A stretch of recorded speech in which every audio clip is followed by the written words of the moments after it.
یعنی کہ مر کا مطلب یہ ہے کہ اس کا دل ختم ہو چکا ہے، یا گردہ اس کا ختم ہو چکا ہے، یا اس کا کچھ اور ایسا عضو ہے جو ختم ہو چکا ہے، لیکن ہم اس کو جو ہے وہ ٹرانسپلانٹ کرتے ہیں اس کے ساتھ، دوسرے کے ساتھ، اور وہ کچھ زندگی اور بسر کرتا ہے ہمارے ساتھ، اس کی عمر بڑھ جاتی ہے آگے سے۔ تو ہو سکتا ہے کہ چونکہ یہ جو پچھلی امتیں گزری ہے نا، ان کے پاس ٹیکنالوجی بہت آگے کی تھی، بہت آگے کی، یعنی ہم ابھی تک وہاں نہیں پہنچے جو ان کے پاس ٹیکنالوجی تھی، ہم لوگ ابھی نہیں پہنچے وہاں تک، ٹھیک ہے؟ صحیح تو بات، اس کی بہت صحیح ساری بات. مثالیں ہیں، بہت ساری مثالیں ہو سکتی ہیں۔ تو یہ ہو سکتا ہے، چونکہ یہ آپ ذہن میں یہ رکھیں کہ قرآن مجید نازل ہو رہا ہے عرب کو بتانے کے لیے، ٹھیک ہے؟ اب عرب لوگوں کو آپریشن کا بھی نہیں پتا کہ آپریشن کیسے ہوتا ہے، یہ دل کو دل سے کیسے چینج کرتے ہیں، یہ ہم آرگنس کیسے ایک دوسرے کے ساتھ چینج کر لیتے ہیں، اب تو ہر چیز چینج ہو رہی ہے، تو ان کو بتانا مشکل تھا۔ اللہ پاک نے ایسے ہی بتایا، اور یہ پہلا پارا ہے اللہ پاک نے، چونکہ ابھی ہمارے ہاں تو یہ عام ہے اور یہ قیامت تک چلتا رہنا ہے، یہ آپریشن والا کام اور یہ سارا کچھ جو ہوتا ہے، اور جیسے ہم مردوں کو زندہ کر رہے ہیں آج کل یہ ٹیکنالوجی کے ذریعے سے، تو وہ اللہ پاک نے ایسے ہی بتانا چاہا جیسے یہاں بتایا گیا ہے، لیکن ہر قوم اور ہر زمانے کے لوگ اس کو اپنے حساب سے سمجھنا شروع کرے گی۔ تو ہم جو ابھی میں جو جس میں میرے ذہن میں آ رہا ہے، ہو سکتا ہے کہ جانوروں کے اندر بھی کچھ ایسے اعضاء ہوں جو انسانی اعضاء کے ساتھ ریپلیس ہو سکتے ہیں، ابھی تو نہیں پتا کہ ٹیکنالوجی میں ایسا کوئی کچھ ہے کہ نہیں ہے، انسانوں کے ساتھ انسانوں کا ہی چینج ہوگا۔ جی سر انٹسٹائن کا کچھ ہوا ہے جانوروں کے ساتھ نا، وہ ہوا ہے ٹرانسپلانٹ. یہ کیا چیز ہے؟ یہ کیا چیز ہوتی ہے؟ انٹسٹائن جو انتڑی ہوتی ہے نا ہمارے ادھر انتڑیا؟ ایک پیشنٹ ہاں، تھا. اچھا ہاں، اچھا ان اچھا کو اس کو انتڑیوں کا کینسر تھا. تو اچھا اس کے یہ سرجری ہوئی تھی، اس میں نا وہ شاید بکری کا یا بکرے کا کچھ حصہ انٹسٹائن کا اس کو لگایا تھا، اور کچھ عرصہ وہ ٹھیک رہے. ہاں جی، لیکن ظاہر ہے یہاں بھی دیکھو تفسیر آپ کو نا اشارے دیں گی اپنی چیزوں پہ، ٹھیک ہے؟ یعنی آپ کو جو ہم سائنسی تفسیر کرنا چاہ رہے ہیں یا اس کی طرف اپنے زمانے کے حساب سے تفسیر کرنا چاہ رہے ہیں، اب اس کے اشارے آپ کو ان تفاسیر میں ملیں گی جو لوگ نہیں جانتے تھے اس بارے میں، لیکن وہ لکھ گئے ہیں، ان سے آپ کو نا یہ چیزیں ملتی ہیں۔ اب دیکھیں، یہ بتائیں گے، ابھی تھوڑا بتائیں گے ہمیں کہ کچھ دیر کے لیے وہ زندہ ہوا تھا، کچھ عرصے کے لیے زندہ ہوا تھا، اس کا مطلب ہے کہ ہم نے کوئی ٹرانسپلانٹ کیا تھا، جو بھی تھا وہ کچھ دیر کے لیے زندہ رہا، اس سے اس کی زندگی چل پڑی، لیکن اس نے اپنے بتا تو دیا اس نے، لیکن وہ پھر فوت ہو گیا، زیادہ دیر نہیں چل سکے، ٹھیک ہے؟ اور دوسرا یہ کہ کون سا عضو تھا وہ اللہ نے بیان ہی نہیں کیا کہ کون سا باز کا باز ہے وہ، چونکہ اب عرب لوگوں کو بتانا کہ دل نکال کے ہم دوسرا دل لگا سکتے ہیں، کون مانے گا اس بات کو؟ اور ہم ان کو بتائیں کہ بھی یہاں سے آپ کے اندر ایک پتا ہوتا ہے، اور اندر جو ہے وہ پنکریاس ہوتا ہے، جو بھی چیزیں ہوتی ہیں اس کو ہم چینج کر سکتے ہیں، اور گردہ چینج کر سکتے ہیں۔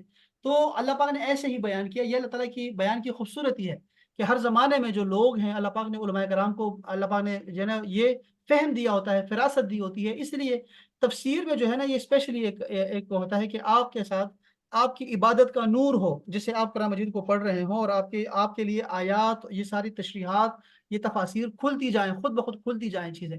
تو اگر آپ یہاں دیکھیں گے، ایک تو ہمیں عضو کا نہیں بتایا گیا، عضو کا کیوں نہیں بتایا گیا، سوال یہ پیدا ہوتا ہے اس لیے کہ ہو سکتا ہے کہ جو صحابہ کرام تھے ان کو بات سمجھ نہ آئے کہ جس وجہ سے اس کا قتل ہوا تھا، کون سا حصہ اس کا ڈیمیج ہوا تھا، کیا ہوا تھا ایسے جس سے وہ مر گیا، لیکن وہ چیز اگر چینج کر دیتے تو وہ زندہ ہو سکتا تھا کچھ عرصے کے لیے۔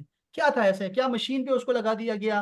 جیسے ہمارے ہاں آج مشین، بندہ مر جاتا ہے باقاعدہ سے، اس کو پھر گلے میں سوراخ کر کے اس کو جو ہے آکسیجن دیا جاتا ہے، اور ہمارے پاس بائی پائپ وغیرہ ہوتے ہیں، چیزیں ہوتی ہیں، تو اس کو کچھ عرصے کے لیے ہم مزید بھی زندہ مشینوں پہ رکھ سکتے ہوتے ہیں۔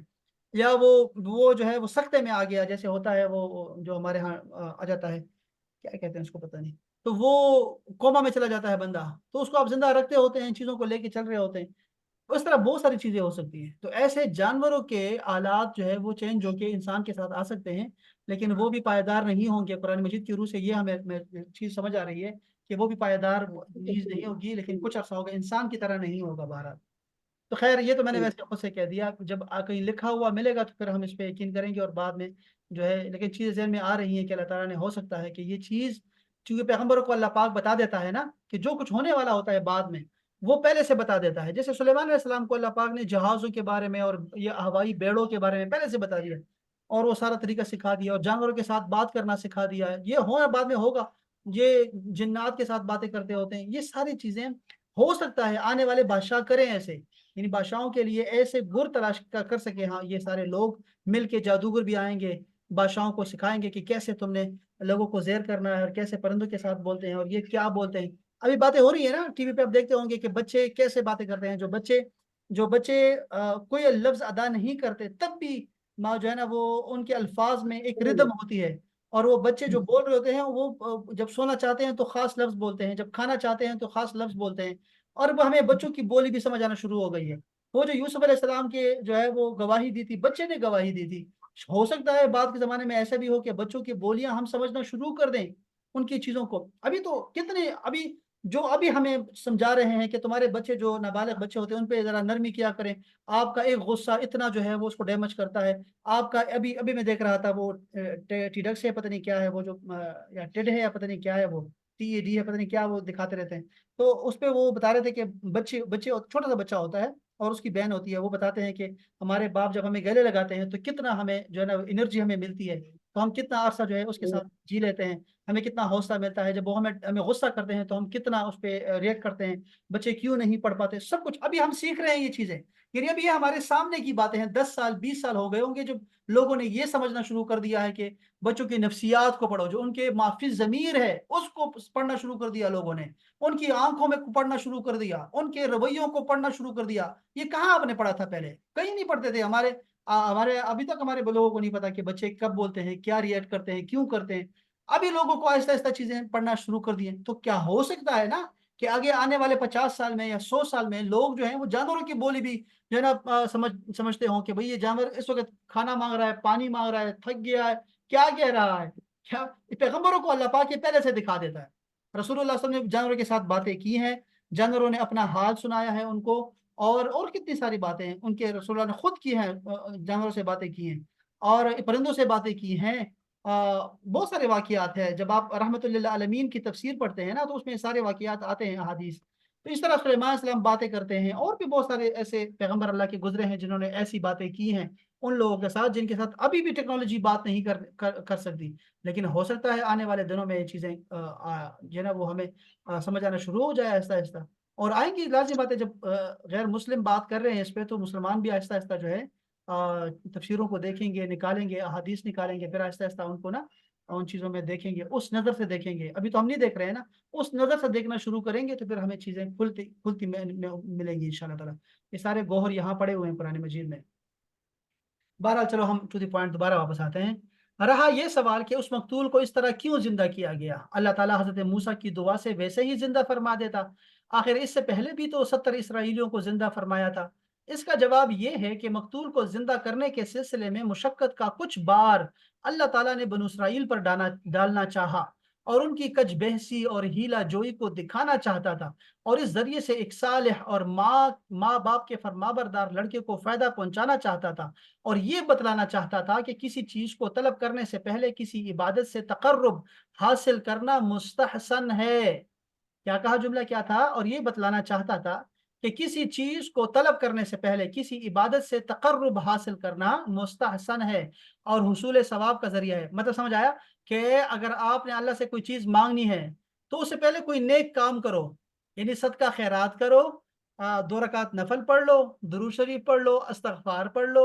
ان لوگوں نے کیا کیا؟ ان لوگوں نے قربانی کی، اللہ کے نام پہ قربانی کی، اس کے بعد پھر جو ہے انہوں نے دعا کی کہ اللہ اس مردہ کو زندہ کر دے۔ تو یہ بھی ہم نے یہاں سے سیکھا، انہی آیات سے سیکھا۔ بہت پیارا نقطہ نکالا ہے، بہت پیارا۔ اور ایک ہم اضافہ کر دیتے ہیں نا کہ یہ جو واقعہ گزرا ہے، یہ جو ان لوگوں نے سوال کیے اتنے زیادہ، موسیٰ علیہ السلام کو اتنا تنگ کیا اور یہ سارے سوالات کرتے رہے اور اتنی اپنے لیے مشکل بڑھاتے گئے ہر سوال پہ، اور پھر اس کے بعد جو انہوں نے چھپانا چاہا اللہ نے ظاہر کیا، یہ سارا واقعہ ہمارے لیے عبرت کا باعث ہے نا۔ تو یہ بھی ہم نے اس سے سیکھا، اس لیے تو یہ سارا واقعہ اللہ نے کیا۔ اس میں سے ایک یہ بھی نقطہ نکلتا ہے کہ ہمیں اللہ پاک نے ہدایت دینی چاہیے ہے بنو اسرائیل کے اس واقعے سے۔ اچھا جی، نیز ان کے سوالات کرنے کی وجہ سے گائے میں قیودات لگا کر سختی کی گئی۔ قیودات کا مطلب ہے قید، کہ اب تمہیں بوڑھی نہیں ہونی چاہیے، چھوٹی نہیں ہونی چاہیے، درمیانی عمر کی ہونی چاہیے، زرد رنگ کی ہونی چاہیے، اس پہ کوئی داغ نہیں ہونا چاہیے، وہ اسے پانی نہ دیا گیا ہو، اس سے جو ہے وہ کھیتوں کو جو ہے وہ نہیں کیا گیا ہو، کھیتی باڑی نہیں کی گئی ہو، یعنی اس طرح کی قید لگاتے گئے ہر سوال پہ۔ تو یہ ہم نے سیکھا کہ دوسروں کے لیے عبرت ہے کہ اللہ کے حکم میں حیل اور حجت کے بغیر عمل کرنا چاہیے، اور یہ کہ اللہ کے حکم سے جو جانور ذبح کیا جائے وہ بہت قیمتی ہو، صحیح سالم ہو، بے داغ ہو، حسین و جمیل ہو، طاقتور ہو، جوان ہو، اور اسی میں فقہی مسئلہ یہ ہے کہ قاتل مقتول کا وارث نہیں ہو سکتا، قاتل مقتول کا وارث نہیں ہو سکتا۔ ایک خدا نخواستہ کسی بیٹے کو بہت جلدی ہے تو وہ اپنے باپ کو مار دیتا ہے کہ یہ تو مر ہی نہیں رہا، مشینیں ہیں، زندہ کیے ہوئے ہیں، 6 مہینے سے یہ جو ہے یہ ایسے بستر پہ لیٹا ہوا ہے، کوما کی حالت میں ہے۔ تو یہ آپ نے ڈاکٹر صاحب دیکھا ہوگا، ایسے میں نے تو دیکھا ہے، 6 ماہ سے جی جی والے جو ہے وہ مر نہیں ہوتے، وہ کہتے ہیں یار یہ کب مرے گا، تو ہم جو ہے نا جائیداد تقسیم ہو، بڑی سختی آئی ہوئی ہے، بہت مہنگائی ہے، بل ادا کرنے ہیں، تو یہ فوت ہوں گے تو ہم تقسیم کریں گے جائیداد کو۔ تو قاتل اگر اپنے باپ کو خدا نخواستہ اللہ نہ کرے ایسے قتل کرے تو وہ قاتل جو ہوگا وہ وراثت نہیں پائے گا۔ لیکن اگر عادل نے باغی کو قتل کیا یا کسی حملہ آور کو مدافعت میں قتل کیا تو وہ اس قاعدے سے مستثنا ہوں گے۔ یہ شہید ہوتے ہیں، اگر ڈاکو آپ کے گھر میں آ گئے تو آپ مار سکتے ہیں، ٹھیک ہے جی، باغی آ گئے تو آپ مار سکتے ہیں، یہ سارے قتل جو ہیں یہ انصاف والے قتل ہیں۔ اسی طرح بس پھر یہ سارا ہم نے سیکھا کہ اسی طرح اللہ تعالیٰ مردوں کو قیامت کے دن زندہ فرمائے گا، اور پتہ نہیں اس سے بھی شاید اللہ پاک کے پاس طریقے ہیں، بے شمار طریقے ہیں۔ ہر چند کے یہ آیت بنو اسرائیل سے خطاب کے سلسلے میں ہے، لیکن اس میں ان لوگوں کی تعرید ہے جو نبی کریم صلی اللہ علیہ وآلہ وسلم کے زمانے میں مر کر دوبارہ جی اٹھنے کا انکار کرتے تھے۔ پھر اللہ تعالیٰ نے کیا فرمایا کہ اس کے بعد تمہارے دل سخت ہو گئے۔ اب یہ میں پڑھوں کہ نہ پڑھوں، یہ دل سخت ہونے والی بات سے نا یہاں سے وہ جو میں پتھروں کے بارے میں بتانا چاہ رہا تھا وہ یہاں سے ہے کہ اس میں مردہ کو زندہ کرنے کی طرف اشارہ ہے، یا اس کے کلام کرنے کی طرف اشارہ ہے، یا اس سے پہلے جن نشانیوں کا ذکر ہوا ان کی طرف اشارہ ہے، یعنی پتھر سے پانی کے چشموں کا جاری کرنا، واہ سبحان اللہ، اور ان پر پہاڑ معلق کر دینا، یا ہفتے کے دن شکار کرنے والوں کو بندر اور خنزیر بنا دینا، ان نشانیوں کو دیکھنے کے بعد ان کے دل کی سختی کا یہ عالم تھا کہ جب مقتول نے زندہ ہو کر بتایا کہ فلاں شخص اس کا قاتل ہے تو انہوں نے کہا یہ جھوٹ ہے۔ علاوہ ازیں ان نشانیوں کے دیکھنے کے باوجود اپنی ہٹ درمی اور نافرمانیوں سے باز نہیں آئے۔ اچھا یہ بھی تو ہو سکتا ہے کہ فنگر پرنٹس کا جو تصور ہے کہ قاتل کا جس نے اس کا گلا دبایا ہو یا جس نے اس کو مارا ہو، فنگر پرنٹس بھی ہو سکتے ہیں کہ کسی طریقے سے جو ہے نا لیے گئے ہوں۔ طریقے ہیں، بہت سارے طریقے ہیں نا ہمارے پاس، یہ جتنے طریقے ہیں یہ سارے نکلتے جائیں گے۔ یہ فنگر پرنٹس کا جو ہے نا، فنگر پرنٹس ہمارے یہ سب کے الگ الگ ہیں۔ آپ کیا سمجھتے ہیں یہ اتنی معمولی بات ہے کیا کہ ہر انسان کے فنگر پرنٹس الگ الگ ہیں؟ تو اس کا ذکر قرآن میں نہیں ہوگا، سورہ یاسین میں اللہ پاک نے اس کا ذکر کیا ہوا ہے۔ تو یہ جو جی جی گور ہوتے ہیں یہ باقاعدہ سے ہو سکتا ہے کہ کوئی چربی ہو یا ایسا کچھ بھی تو ہو سکتا ہے۔ اب میں کیا بتاؤں، چونکہ ہم اس دور میں ہیں نہیں کہ جس دور میں یہ لوگ تھے، پتہ نہیں وہ کس نوعیت کے تھے، شاید آنے والا زمانہ اس کو ثابت کرے کہ کیسے جو ہے اس کو زندہ کیا۔ ہو سکتا ہے فنگر پرنٹس اس کے نکل آئے ہوں اور اسی کو قاتل کو بھی کہا گیا بھی سارے اس پہ ہاتھ لگائیں، کچھ بھی ہو سکتا ہے۔ تو بہرحال اللہ پاک نے ان کو زندہ کیا، لیکن ان کے لیے یہ چیز اس وقت بھی جو ہے نا وہ تردید کے تھی، وہ اس وقت بھی انکار کر رہے تھے اس بات کا کہ نہیں نہیں یہ جھوٹ بات ہے، یہ کیسے ہو سکتا ہے، یہ کیسے ہو سکتا ہے۔ تو اللہ پاک نے فرمایا کہ اور بے شک اس کے بعد جو ہے نا تمہارے دل پتھروں سے بھی زیادہ سخت ہو گئے، یعنی اتنے معجزے دکھانے کے بعد بھی، اتنا پروسیس کروانے کے بعد بھی تمہارے دل جو ہیں وہ ایسے ہیں جیسے مطلب پتھر اور پتھر سے بھی زیادہ۔ اب یہاں پہ ایک بات ہو رہی ہے، بڑی خوبصورت باتیں ہیں، ذرا میں آپ کو یہاں سنانا چاہوں گا، توجہ چاہوں گا آپ کی۔ مہپارہ ہے کہ نہیں؟ یہ کون مس ہو رہا ہے؟ مہپارہ تو ہے، ایک بندہ مس ہو رہا ہے بار بار، کون مس ہو رہا ہے مجھے اس کی سمجھ نہیں آ رہی، شاید وہ منیبا ہے۔ اچھا یہاں بات سمجھیے گا ذرا، اس آیت میں اثر پذیری کے اعتبار سے پتھروں کی 3 قسمیں بتائی گئی ہیں۔ ایک قسم وہ ہے جس سے دریا پھوٹ پڑتے ہیں، ان میں سب سے زیادہ اثر پذیری ہے، ٹھیک ہے، جو پھوٹ پڑتے ہیں، اللہ اکبر۔ یہ رسول اللہ صلی اللہ علیہ وسلم نے فرمایا کہ تمہاری دنیا میں سے مجھے عورت پسند ہے۔ اس کے بارے میں شیخ صاحب نے کہا کہ یہ عورت جو ہے نا یہ ایسی ہے، یہ پھوٹ پڑتی ہے، نہ اس سے خوشی برداشت ہوتی ہے، نہ اس سے غم برداشت ہوتا ہے، یہ بڑی حساس ہے، یہ بڑی جذباتی ہے۔ اللہ تعالیٰ کو یہی پسند ہے، اللہ کے رسول کو یہی پسند ہے، مردوں کی طرف سے بھی، کہ جب وہ آیت اللہ تعالیٰ کی آیت پڑھے اور اس میں دوزخ کا ذکر ہو تو یک دم سے ان کے دل جو ہیں لرز اٹھے، ایک دم سے ہوئی یہ کیسے ہو گیا، یہ کیا ہوگا، ہمارا حال کیا ہوگا، ایک دم سے ڈر جائیں وہ۔ اور جب وہ جنت کی باتیں ہوں تو یک دم ان کا دل کرے کہ اللہ ہمیں بھی یہ نصیب کرے، اللہ ہمیں بھی یہاں لے جائے، اور ایسے تمنا پیدا ہو۔ اللہ تعالیٰ یہ چاہتا ہے انسان کی فوراً اثر پذیری ہو اور فوراً ہو اور ایسی ہو کہ پھوٹ پڑے جیسے یک دم سے۔ تو یہ عورتوں کے اندر ہوتی ہے، خواتین میں یہ چیز اعلیٰ قسم کی ہے، اعلیٰ قسم کی ہے۔ اور یہ ایسے ہی مردوں کو ہونا چاہیے، مردوں کو بھی ایسے ہی نرم دل ہونا چاہیے، جب بھی وہ اللہ کے رسول کے معاملات ہو، جنت دوزخ کے معاملات ہو، نیکی بدی کے معاملات ہوں، ان کا دل عورتوں سے بھی نرم ہونا چاہیے۔ اولیاء اللہ جتنے بھی آپ نے واقعات سنے ہوں گے ان کی سیرت کے، صحابہ کرام کے واقعات سنے ہوں گے آپ نے، وہ کیسے روتے تھے۔ ہمارے مرد تو روتے ہی نہیں ہے، کبھی دیکھا نہیں ہے مردوں کو روتے ہوئے، تو وہ کیسے روتے تھے یار، وہ تو کیوں آئے۔ نہیں ہے آج کل کے مردوں کے دل ایسے کیوں نہیں ہے؟ ہاں تو یہ سوال تو بنتا ہے، چلو ہم کریں گے انشاءاللہ، کسی شیخ صاحب بھائی آئیں گے نا، لوگ آئیں گے انشاءاللہ، پوچھیں گے ان سے کہ کیوں نہیں ہے، ابھی بھی ایسے لوگ ہیں، میں دیکھا ہوا ہے یار۔ ہمارے شیخ صاحب ہیں، مفتی علی جمعہ صاحب، مصر کے ہمارے مفتی صاحب تھے، اور جیسے ہی لیکن بہت کوئی سر وہن کی بیماری کی وجہ سے نہیں ہے نا؟ پرسنٹیج بہت کم ہے۔ ہاں کم ہے، کم ہے، کم ہے، بس یہ محبرہ کیا کہہ رہی ہو؟ ہمارے کلچر کی وجہ سے بھی ہے نا، کوئی رونا چاہے بھی تو شاباش، مرد نہیں رو سکتا کیونکہ ہماری سوسائٹی ایسی ہے نا۔ بالکل اس کو شاباش، کہا گیا ہے کہ جی تم ہوئی پتھر دل، عورت جو ہاں ہے وہ بس رونے کے لیے اور تم نے اپنے آپ کو سخت دکھانا ہے، ہاں، تو اس وہ کو کوئی رونا پازیٹیو، چاہتا بھی ہے اس تو کو وہ رو نہیں سکتا۔ اس کو پازیٹیو بھی ہم لکھ سکتے ہیں کہ مرد اگر روتا ہے نا تو پورا گھر پہ جو ہے ڈپریس ہو جاتا ہے، سارا گھر وہ مضبوط رہتا ہے، تو اپنے گھر کو سنبھالتا ہے وہ، یعنی اس کی دل کی مضبوطی جو ہے نا وہ اپنے گھر والوں کو احساس جو ہے دیتی ہے، کہ حفاظت کا احساس دیتی ہے، تحفظ میں ہیں ہم لوگ، ہمارے جو ہے نا باپ بڑے بہادر ہیں، کہ وہ بہادر نہیں ہوتے لیکن وہ اپنے بچوں کے سامنے، گھر والوں کے سامنے بہادر دکھائی دیتے ہیں کہ وہ ہیں بہادر، تو وہ اس وجہ سے بھی ایک لیکن وہن کی بیماری کی وجہ سے بھی تو ہے ایسا، یہ کیونکہ وہن، دنیا کی محبت اتنی زیادہ آ گئی ہے، ہاں تو مرنے کا خوف ختم ہو گیا ہے اللہ کے ہاں، سامنے جانے کا، تو رونا اب آتا ہی یہ نہیں۔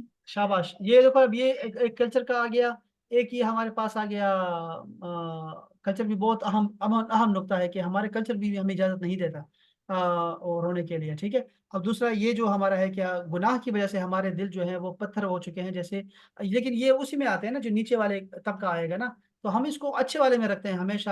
ایسے لوگ ہیں، مردوں میں بھی ایسے ہیں، خواتین میں بھی ایسی ہیں، بعض خواتین ایسی ہیں واللہ میں بتاؤں آپ کو کہ مجھے تو خواتین سے بڑی محبت ہے، میری فیملی والوں کو ابھی تک نہیں پتا چلا کہ میں خواتین کے اگینسٹ جا رہا ہوں یا میں ان کے حامی ہوں۔ یہ کیسے ہو سکتا ہے کہ میں ایک ہی دن میں خواتین کی تعریفیں ایسے کرتا ہوں کہ میں ان کو آسمان پہ پہنچا دیتا ہوں، اور ایک ہی دن میں عورتوں کی اتنی برائی کرتا ہوں کہ وہ جو ہے وہ کہتی ہیں یہ کیا کر رہے ہیں، اتنا ڈانٹتے ہیں، اتنا ڈانٹتے ہیں، فیملی کی بتا رہا ہوں میں آپ کو۔ تو مجھ کو نہیں سمجھ آتی، لیکن آپ کو میں سمجھا رہا ہوں کہ نقطہ کیا ہے، نقطہ یہ ہے کہ خواتین میں جو ان کی اصل ہے نا وہ ہے نرم طبیعت، ان کی اصل جو ہے وہ ہے نرم، جذباتی ہونا، حساس ہونا، یہ اس کی اصل ہے عورت کی، لیکن وہ اپنے گناہوں کی وجہ سے، ہٹ درمیوں کی وجہ سے، لوگوں کو تکلیف پہنچانے کی وجہ سے، زبان کی وجہ سے، ناشکری کی وجہ سے اس کا دل پتھر کا ہو جاتا ہے۔ تو میں آپ کو بتاؤں ایسی خواتین ہے واللہ، ان کو، جیسے آپ لوگ اچھے لوگ ہیں نا، آپ کو بتا رہا ہوں تو آپ بار بار مان رہے ہیں، ہمارے پاس کتنی خواتین تھی، 42 خواتین تھی یہاں پہ ہماری کلاس میں، یاد ہے نا وہاں پر، اور وہ کیوں چلی گئیں؟ چونکہ وہ بات سنتی بھی نہیں تھی سرے سے، یعنی وہ اپنے آپ کو ہی دیکھتی تھی، کوئی چیز نہیں سنتی تھی۔ جی سر۔ ایسے ہمارے گھروں میں خواتین ہوتی ہیں کہ وہ آپ ان کو آیات بتاؤ، ان کو احادیث بتاؤ، ان کو اولیاء کے واقعات سمجھا دو، پچھلی خواتین جو اولیاء اللہ میں سے گزری ہیں، پیغمبروں کی مائیں گزری ہیں، کچھ بھی ان کو بتاؤ، اور وہ اپنے جگہ سے ٹھس سے مس نہیں ہوں گی، بالکل نہیں ہلتی وہاں سے، بالکل نہیں ہلتی، تو ان کے لیے بے اثر ہے، وہ مردوں کی طرح ہی جیسے سخت ہوتی ہیں ایسی ہوتی۔ لیکن کچھ ہم مرد ہم دیکھتے ہیں ابھی مسجد میں ہوں گے تو میں واقعہ شروع کرتا ہوں تو میرا دل خود نرم ہے وہ، میں تو آپ کو لگے گا جیسے بڑا بڑا سخت قسم کا ہوں، لیکن وہ شاید یہ قرآن حدیث پڑھنے کی وجہ سے ایسے ہوتا ہے کہ جب ہم کوئی تقریر وغیرہ شروع کرتے ہیں تو جب بھی واقعات آتے ہیں تو وہ فوراً جو ہے وہ ہمارے آنسو جو ہے نا رواں شروع ہو جاتے ہیں، آنسو نکلتے ہیں ہمارے، تو جو سامنے لوگ بیٹھے ہوں گے نا آپ یقین کریں کہ وہ سب رو رہے ہوتے ہیں، یعنی سامنے جو لوگ بیٹھے ہوتے ہیں ان کی آنکھوں سے بھی وہی آنسو ہوتے ہیں، تھوڑی تھوڑی بات پہ جو ہے نا رونا شروع کر دیتے ہیں، اور اتنے سخت دل ہوتے ہیں وہ کسی کو، لیکن وہ بھی رونا شروع کر دیتے ہیں، سارے روتے، تو مردوں میں بھی ہے، عورتوں میں بھی ہے، لیکن اثر وہی ہے کہ ہم اس کو پتھروں کے حساب سے ہی دیکھ لیں آپ کہ اللہ پاک نے کیسی خوبصورت مثال دی ہے ایک ہی آیت میں، اور پھر فرمایا کہ مجھے پتا ہے ہر ایک کا، مجھے پتا ہے اللہ پاک سے کوئی بات آپ کی چھپی نہیں ہے، تمہاری بات ہے کوئی نہیں چھپی۔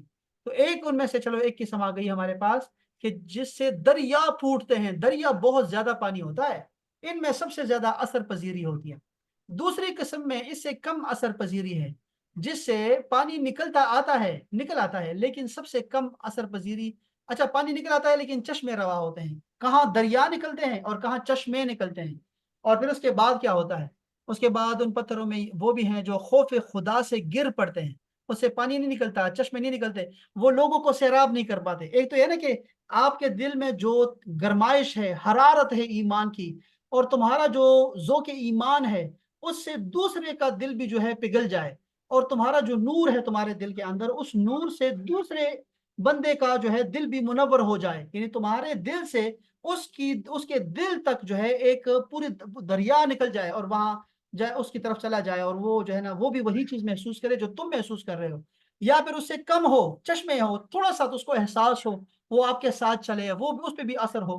کچھ ایسے ہوتے ہیں کہ ان کا دوسروں کو فائدہ نہیں پہنچا دیں، لیکن وہ خود جو ہے اللہ کے خوف میں رہتے ہیں اور گر پڑتے ہیں اللہ کے سامنے، سجدے میں رہتے ہیں، خود ہوتے ہیں، وہ اللہ کے ڈر میں ہوتے ہیں، اللہ کے خوف میں رہتے ہیں، زندگی گزارتے ہیں، لیکن ان کا اثر جو ہوتا ہے وہ دریا نہیں بہاتے خوف کے، اور لوگوں کے اندر جو ہے اللہ کی محبت کے، اللہ کے خوف کے، خشیت کے دریا نہیں بہاتے، نہ چشمے بہاتے ہیں، بس وہ خود پہ ان کا اثر ہوتا ہے۔ تو یہ تینوں اچھے ہیں، یہ تینوں اچھے ہیں۔ بنو اسرائیل میں اتنی اثر پذیری بھی نہیں تھی، اندازہ کریں کہ وہ خود کو، اپنے آپ کو کم سے کم مومن کر لے۔ اس آیت سے یہ بھی معلوم ہوا کہ پتھروں میں بھی ادراک ہوتا ہے۔ ادراک، اب دیکھو ادراک کیا ہوتا ہے؟ ادراک ہے ڈیٹا، چیز کو سمجھنا، کسی چیز کو، آپ کو کوئی بھی چیز آپ کو علم دیتے ہیں، ادراک کا نام آپ علم رکھ لیں، علم ویسے ہے نہیں، چونکہ علم جو ہوتا ہے نا یہ منظم ہوتا ہے۔ جو علم حاصل کرے، جیسے ہم لوگ ابھی پہلے پارے سے شروع ہو گئے، یا اس سے پہلے ہم نے ناظرہ پڑھا، اس کے بعد ہم تجوید پڑھے، یا پھر اس کے بعد ہم لفظی ترجمہ پڑھے، پھر اس کے بعد ہم تفسیر کی طرف آئیں، پھر اس کے اندر جو تفسیریں ہوتی ہیں وہ پڑھ، تو آپ ایک نظم کے ساتھ پڑھ رہے ہوتے ہیں، یہ ہے علم۔ لیکن ادراک یہ ہوتا ہے کہ میں آپ کو معلومات دیتا رہوں، کوئی چیزیں ڈیٹا دیتا رہوں، اس کو ادراک بولتے ہیں۔ تو ان میں شعور ہوتا ہے، عقل ہوتی ہے پتھروں میں، جس کی وجہ سے ان میں خدا کا خوف بھی ہوتا ہے۔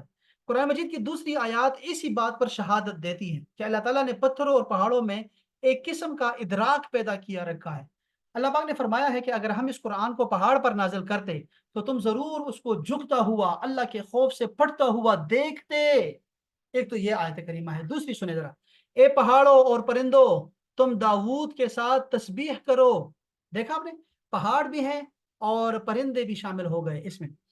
امام بخاری روایت کرتے ہیں کہ حضرت عبداللہ ابن عباس، حضرت انس روایت کرتے ہیں، دیکھیں دو صحابہ بتا رہے ہیں کہ نبی کریم صلی اللہ علیہ وسلم نے احد پہاڑ کے متعلق فرمایا، احد پہاڑ ہم سے محبت کرتا ہے اور ہم اس سے محبت کرتے ہیں۔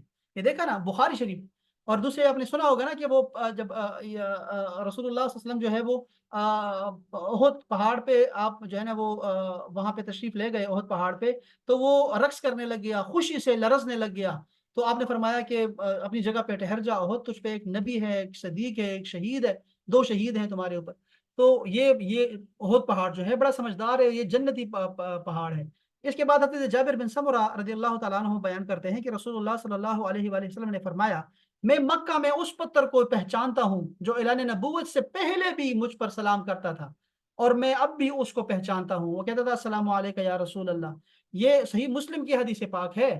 پتھر تھے اور وہ بھی نبوت کا اعلان بھی نہیں ہوا۔ یہ اکثر میں کہتا رہتا ہوں، عقیدے کی بات سمجھاتا ہوں میں اکثر، کہ ایسا نہ کہا کرو کہ 40 سال کی عمر میں نبوت ملی، نہیں، نبی تو وہ تھے پہلے سے ہی، وہ نبی تھے، نبی آئے تھے، نبی پیدا ہوئے تھے، اعلان نہیں کیا تھا لوگوں میں، اور اعلان بعد میں ہوا۔ تو دیکھو پتھر تک کو یہ پتا تھا، پتھر وہ سلام کرتے تھے ان کو۔ اب دیکھو اندازہ کریں اس بات کو، یہاں صحیح حدیث پاک ہے۔ اسی طرح رسول اللہ صلی اللہ علیہ وسلم نے ارشاد فرمایا، اللہ تعالیٰ قیامت کے دن حجر اسود اور رکن یمانی کو اس حال میں اٹھائے گا کہ ان کی 2 آنکھیں ہوں گی، زبان اور 2 ہونٹ ہوں گے، اور جس نے ان کو پوری تعظیم کی، اس کی پوری تعظیم کی، وہ ان کے حق میں گواہی دیں گے۔ اندازہ کریں کہ اتنا ڈیٹا وہ کلیکٹ کر رہے ہیں کہ قیامت تک کے انسانوں کا ڈیٹا، جو مومن مسلمان ہے وہ ان کا ڈیٹا کلیکٹ کر رہے ہیں، یہ سارے پتھر ہو، دیکھو وہ پھر اس کے بعد جا کے وہاں گواہی بھی دیں گے۔ دیکھ اندازہ کریں آپ۔ حضرت ابو ذر رضی اللہ تعالیٰ عنہ فرماتے ہیں کہ رسول اللہ صلی اللہ علیہ وسلم نے 7 یا 9 کنکریاں اپنے ہاتھ میں لی تو وہ تسبیح کرنے لگ گئی۔ یہ یاد رکھیں، شہد کی مکھیوں کی بنبناہٹ یا بنبناہٹ کی طرح ان کی آواز سنائی دیتی تھی۔ اچھا، وہ اس کے بعد بھی ہے، اس کے بعد یہ ہے کہ آپ نے وہ جو کنکریاں تھی وہ ابوبکر صدیق کو دی، تو ان کے ہاتھ میں بھی انہوں نے ایسے ہی ذکر کیا، تسبیح کی ہے۔ یہ حدیث آگے جاتی ہے۔ اچھا، حضرت صدیقہ بیان کرتی ہیں کہ رسول اللہ صلی اللہ علیہ وسلم نے فرمایا کہ جب مجھ پر وحی کی گئی تو میں جس پتھر یا درخت کے پاس سے گزرتا تھا وہ کہتا تھا السلام علیکم یا رسول اللہ۔ اندازہ کریں، حضرت علی فرماتے ہیں کہ رسول اللہ صلی اللہ علیہ وسلم کے ساتھ میں باہر نکلا، آپ جس پتھر یا درخت کے پاس سے گزرتے وہ آپ کو سلام کرتا تھا۔ اندازہ کریں ان میں اتنا شعور تھا کہ اللہ کے نبی ہیں یہ۔ اور اس طرح کے بہت سارے واقعات ہیں، ایسے تھوڑے نہیں ہیں، بالکل، یعنی اس میں کوئی شک نہیں ہونا چاہیے، ذرا برابر بھی شک نہیں ہونا چاہیے کہ جانور اور پرندے اور لکڑیاں اور کنکر پہاڑ سب رسول اللہ سے باتیں کرتے تھے. یہ یاد ذہن میں رکھیے گا. رسول اللہ صلی اللہ علیہ وسلم کے ساتھ مکہ کے کسی راستے میں جا رہا تھا. حضرت علی فرماتے ہیں, امام ترمذی نے یہ روایت کیا ہے, کہ آپ کے سامنے جو بھی پہاڑ یا درخت آتا وہ کہتا السلام علیکم یا رسول اللہ. اچھا, ان حدیثوں سے معلوم ہوا کہ اللہ تعالیٰ نے پتھروں کے علاوہ درختوں میں بھی ادراک پیدا رکھا ہے. درختوں میں, اب سنیں درختوں کے بارے میں سنیے گا. حضرت جابر بن عبداللہ بیان کرتے ہیں کہ رسول اللہ صلی اللہ علیہ وآلہ وسلم کے لیے ممبر بنا کر لایا گیا, تو جس کھجور کے ستون کے ساتھ آپ ٹیک لگا کر کھڑے ہوتے تھے وہ اس طرح چیخ مار کر رو رہا تھا جیسے اونٹنی اپنے بچے کے فراق میں روتی ہے. یہ بخاری شریف کی حدیث پاک ہے. وہ ستون حنانہ, اللہ سب کو بار بار دکھائے. تو یہ ایسا ہی ہے, دیکھو بھائی, یہ لکڑیاں ہیں, وہ بھی ان کو بھی پتا ہے, ادراک ہے ان کو کہ یہ اللہ کے رسول ہیں. حضرت عبداللہ بن عمر فرماتے ہیں کہ رسول اللہ صلی اللہ علیہ وسلم کے ساتھ ایک سفر میں تھا. سامنے سے ایک اعرابی آیا. جب وہ قریب آیا تو نبی کریم صلی اللہ علیہ وسلم نے اس سے پوچھا, تم کہاں جا رہے ہو؟ اس نے کہا, میں اپنے اہل و عیال کے پاس. آپ نے فرمایا, کیا تم کوئی خیر حاصل کرو گے؟ اس نے کہا, وہ کیا ہے جو آپ دینا چاہتے ہیں؟ آپ نے فرمایا, تم یہ گواہی دو کہ اللہ کے سوا کوئی معبود نہیں, وہ وحدہ لا شریک ہے, اور محمد اللہ کے بندے اور اس کے رسول ہیں. دیکھو کتنا خوش نصیب تھا یہ صحابی. اندازہ کرو ذرا یار, کہ اللہ پاک اللہ کے رسول اسے راستے میں روک کر ایمان دے رہے ہیں. یار کیا یہ ایسے صحابہ کے واقعات سنتا ہوں حیران ہوتا ہوں یار. آپ دیکھیں نا ذرا, وہ جو صحابی ہیں حضرت عدس, وہ جو ادھر تھے عداس, وہ جو طائف کے, جب آپ طائف گئے ہیں اور سارے لوگوں نے آپ کو پتھر مارے, لیکن وہ ایک بندہ مومن ہو گیا, اور وہ حضرت عداس تھے. کہ یار دیکھو, اندازہ کرو, ایک غلام ہے اور اس کی اتنی قسمت کہ اللہ کے رسول خود چل کر آئے اس کو ایمان دینے کے لیے. اور یہ دیکھو عرابی ہے, راستے میں ہے, اور اس کو اللہ کے رسول جو ہے وہ ایمان دے رہے ہیں کہ یہ گواہی دے دو, کلمہ پڑھ لو. اس نے کہا, آپ کے اس قول پر کون گواہ ہے؟ آپ نے فرمایا, یہ درخت. وہ درخت وادی کے کنارے میں تھا. رسول اللہ صلی اللہ علیہ وسلم نے اس درخت کو بلایا تو وہ زمین کو پھاڑتا ہوا رسول اللہ صلی اللہ علیہ وسلم کے سامنے کھڑا ہو گیا. آپ نے اس سے 3 مرتبہ اپنی رسالت پر شہادت طلب کی, اور اس نے اسی طرح شہادت دی جس طرح آپ نے کلمہ شہادت پڑھا تھا. پھر وہ درخت اپنی جگہ واپس چلا گیا. وہ عرابی اپنے قوم کی طرف چلا گیا, اور اس نے کہا, اگر قوم نے میری بات مان لی تو میں ان کو لے کر آؤں گا, ورنہ خود حاضر ہوں گا. سبحان اللہ تعالی, سبحان اللہ, اللہ اکبر. جانوروں کو بھی رسول اللہ صلی اللہ علیہ وسلم کی نبوت کا ادراک تھا. حضرت عمر بن الخطاب رضی اللہ تعالی عنہ بیان کرتے ہیں کہ رسول اللہ صلی اللہ علیہ وسلم نے اپنے اصحاب کے ساتھ ایک محفل میں بیٹھے ہوئے تھے. اتنے میں بنو سلیم کا ایک اعرابی آیا. اس نے ایک گوہ شکار کر کے اپنے آستین میں رکھی ہوئی تھی, وہ جو بڑی چپکلی ہوتی ہے. اس نے جب یہ جماعت دیکھی تو لوگوں سے پوچھا, اس جماعت کا امیر کون ہے؟ لوگوں نے بتایا کہ وہ شخص ہے جو نبی, خود کو نبی گمان کرتے ہیں. وہ رسول اللہ صلی اللہ علیہ وسلم کے پاس آ کر کہنے لگا, اے محمد, تم سے بڑھ کر جھوٹا کوئی نہیں ہے, اور میرے نزدیک تم سے بڑھ کر مبغوض کوئی نہیں ہے, یعنی جس سے بغض رکھا جائے, اتنا اور کوئی نہیں ہے. اور اگر مجھے یہ خیال نہ ہوتا کہ میری قوم مجھ کو جلد باز کہے گی تو میں تم کو قتل کر دیتا. اس پر سب لوگ خوش ہوتے. حضرت عمر نے کہا, یا رسول اللہ, مجھ کو اجازت دے کہ میں اس کو قتل کر دوں. رسول اللہ نے فرمایا, تم کو معلوم نہیں ہے کہ نبی بردبار ہوتے ہیں, برداشت کرنے والے ہوتے ہیں, حلیم متبع ہوتے ہیں. اس عرابی نے کہا, اگر یہ گوہ آپ پر ایمان لے آئے تو لات اور عزا کی قسم میں آپ پر ایمان لے آؤں گا. اور اس نے آستین سے گو نکال کر رسول اللہ کے سامنے پھینک دی. اس دن میں یہ حدیث بتانے لگا تھا آپ کو. رسول اللہ صلی اللہ علیہ وسلم نے گوہ سے کہا, اے گوہ. اس نے فصیح عربی میں کہا, اے رب العالمین کے رسول, لبیک, میں حاضر ہوں. رسول اللہ نے فرمایا, کس کی عبادت کی جاتی ہے؟ اس نے کہا, جس کا آسمان میں عرش ہے اور زمین میں اس کی سلطنت, سمندر میں جس کی سبیل ہے, جنت میں جس کی رحمت, دوزخ میں جس کا عذاب ہے. آپ نے فرمایا, اے گو, میں کون ہوں؟ اس نے کہا, آپ رب العالمین کے رسول ہیں اور خاتم النبیین ہیں. جس نے کی آپ کی تصدیق کی وہ کامیاب ہو گیا, اور جس نے آپ کی تکذیب کی وہ ناکام ہو گیا. پھر اس عرابی نے کہا, میں گواہی دیتا ہوں کہ اللہ کے سوا کوئی عبادت کا مستحق نہیں, اور میں گواہی دیتا ہوں کہ آپ اللہ کے برحق رسول ہیں. بے شک جس وقت میں آیا تھا میرے نزدیک آپ سے بڑھ کر مبغوض کوئی نہیں تھا, اور اب میرے اس نزدیک آپ سے بڑھ کر کوئی محبوب ہی نہیں ہے. یہ دیکھا آپ نے کہ جانوروں نے بھی کلمہ پڑھا اور وہ باتیں سمجھتے تھے کہ یہ اللہ کے رسول ہیں. اسی طرح ام سلمہ بیان کرتی ہے کہ رسول اللہ صلی اللہ علیہ وسلم نے صحرا میں تھے ایک دفعہ کہ کسی آواز دینے والے نے آواز دی, یا رسول اللہ. آپ نے مڑ کر دیکھا تو کوئی نظر نہیں آیا. پھر آپ متوجہ ہو گئے.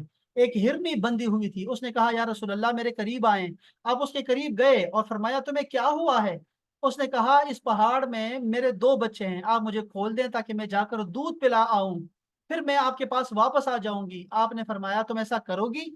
اس نے کہا ہاں, اگر میں ایسا نہ کروں تو اللہ مجھے اس اونٹنے کے عذاب میں مبتلا کر دے جس کے بچے گم ہو گئے ہوں. آپ نے اس کو کھول دیا اور وہ گئی. جا کر اس نے اپنے بچوں کو دودھ پلایا, پھر واپس آ گئی اور آپ نے اس کو باندھ دیا. آرابی بیدار ہوا تو اس نے پوچھا یا رسول اللہ کو کوئی کام ہے؟ آپ نے فرمایا ہاں, اس ہرنی کو کھول دو. وہ چھلانگیں لگاتی ہوئی گئی اور کہہ رہی تھی میں گواہی دیتی ہوں کہ اللہ کے سوا کوئی معبود نہیں اور بے شک آپ اللہ کے رسول ہیں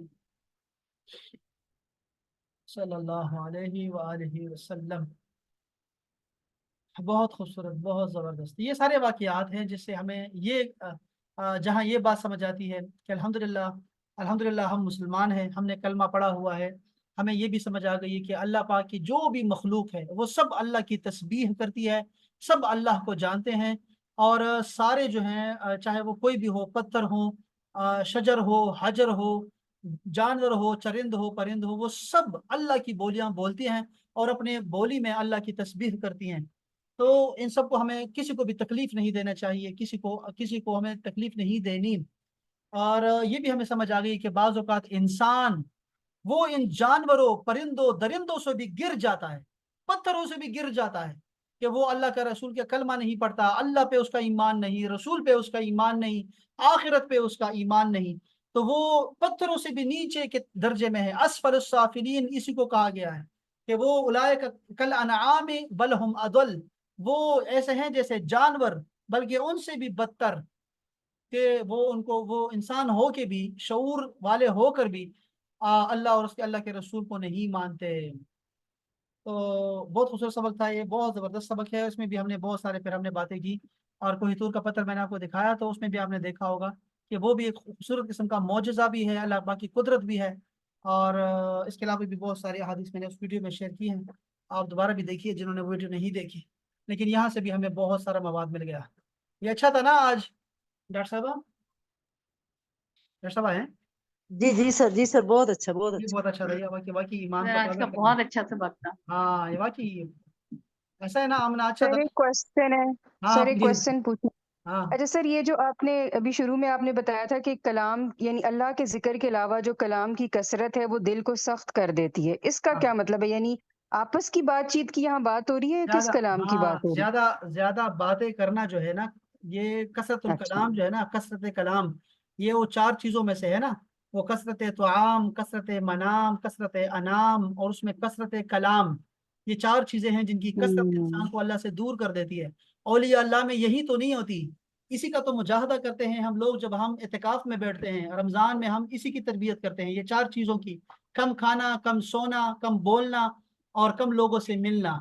یہ 4 چیزیں ہوتی ہیں جس کو ہمیں زہد, یہ تو ترمذی شریف کی, یہ دیکھیں نا حوالہ دیکھیں ذرا, ترمذی شریف کی حدیث ہے لیکن کون سی چیپٹر میں ہے؟ چیپٹر ہے زہد کا, دنیا سے بے رغبتی. یہ انسان کی یہ اسی میں آ گئی ہے نا کہ یہ جتنا زیادہ بولو گے, غلطیاں کرو گے, جھوٹ بولو گے, بغض کرو گے لوگوں سے اور لوگوں کی غیبتیں کرو گے, چغلی کرو گے, ویسے بھی دنیائی باتیں کرنے سے بھی انسان کا دل جو ہے وہ سخت ہوتا جاتا ہے. یہ تو رسول اللہ نے اسی حدیث میں تو یہ تو بتایا ہے کہ کثرت سے باتیں کرنا جو اللہ رسول کے لیے نہیں ہے, دین کی خاطر باتیں نہیں ہے.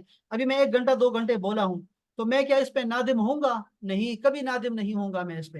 لیکن اگر میں یہی باتیں, اگر کوئی دنیاوی باتیں کروں گا اور لوگوں کو میں انشورنس پہ لوگوں کو مائل کروں گا, بھی انشورنس مجھ سے لے لو, یا یار یہ میں فلاں میں کاروبار کرتا ہوں اس میں آ جاؤ میرے ساتھ, اس پہ کنونس کرنے کی کوشش کروں گا, تو میں یعنی بڑا برا محسوس کروں گا. بس سمجھ لیں آپ, یہ اولیاء اللہ اسی سے بھاگتے تھے, یہ چیزوں سے بھاگتے تھے. تو میں تو اللہ رسول کی باتیں ہم کر رہے ہیں تو ہم ساری رات بھی بیٹھے رہیں گے تو ہمیں اس پہ نادم نہیں ہوں گے ہم لوگ. اور کچھ اولیاء اللہ تو ایسے ہیں جو کہ کوئی بات نہیں کرتے, بس وہ کہتے ہیں ہر بات کا حساب کتاب ہوگا, تو وہ بولتے ہی نہیں تھے بالکل. بس ایسے بھی لوگ تھے. تو بہرحال ٹھیک ہے سر, تھینک یو. چلے سر یہ اب سر بہت ہی اسی زبردست ہے. جی سر محترم. اسی میں جو یہ ہے نا کہ لوگوں سے کم ملنا, ہاں ہاں زیادہ لوگوں سے ملنے کا, یہ ہاں والا ہاں بھی ٹاپک تھوڑا سا ہاں, یہ کریں گے کنفیوزنگ ہے ذرا. ضرور کریں گے. تو بھائی یہ چاروں ایک ساتھ لے کے چلیں گے. میں آپ کو ذرا کتابوں کے حوالے ساتھ آپ کو دوں گا, بتاؤں گا آپ کے جو لوگ اس راستے پر ہیں ان لوگوں کی مثالیں میں انشاءاللہ ان کی مثالوں سے آپ کو بتاؤں گا. پھر یہ 4 چیزیں کہ انہوں نے کیسے پایا، یہ رتبہ کیسے پایا انشاءاللہ تعالی. چلیں جی بہت سر شکریہ، انشاءاللہ بہت سبق زیادہ ہو گیا. سلامت رہیں انشاءاللہ، کل پھر ملیں گے انشاءاللہ. السلام علیکم ورحمۃ اللہ. وعلیکم وعلیکم السلام ورحمۃ اللہ.